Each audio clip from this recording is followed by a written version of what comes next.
Welcome back. We're taking a look outside right now at the Corning sky cam, staying calm and pretty cool throughout the region, but it has dipped down with those temperatures. A lot of us now experiencing temperatures below freezing, and it was a chilly day across the region. And well, for fall, we do usually expect temperatures in the 50s right about now, but only got to 51 today. The average low was pretty close to where we actually got to today, 32. Not anywhere close to where we were the last couple of days, where we broke a couple records last week. Temperatures were in the 70s and even 80s for a handful of days. Today, more like November, more like fall. So this is just pretty much textbook fall day. Not even really very gloomy though. Still had decent amount of sunshine throughout the region.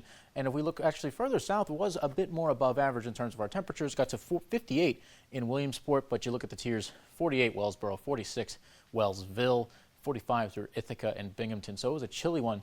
Elmira kind of topping out 51. That was still just a couple degrees off of average, but still very much a cool one. If you go further towards parts of Lake Ontario, you've got 47s, Rochester and Syracuse. Temperatures now have dipped down to the 30s, even 20s in a few spots.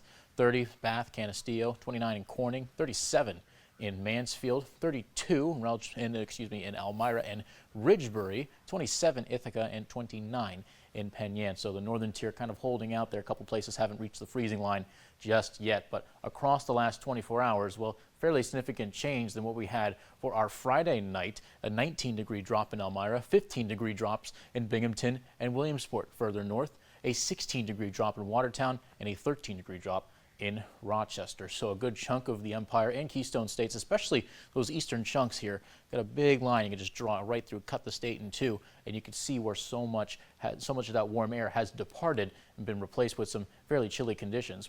Now looking at the satellite, a decent swath of clouds is pushing over parts of Lake Ontario, but nothing really behind it in terms of any energy or major amounts of moisture to kind of sprout any kind of lake effect rain. Rather, just some extra clouds heading over parts of the Thruway, all that mainly north of our region. Just a few light ones that have kind of made their way across the region, just some stray high clouds throughout the region. Otherwise, just a mostly clear night ahead of us. Now going into tomorrow, now we have the high pressure system.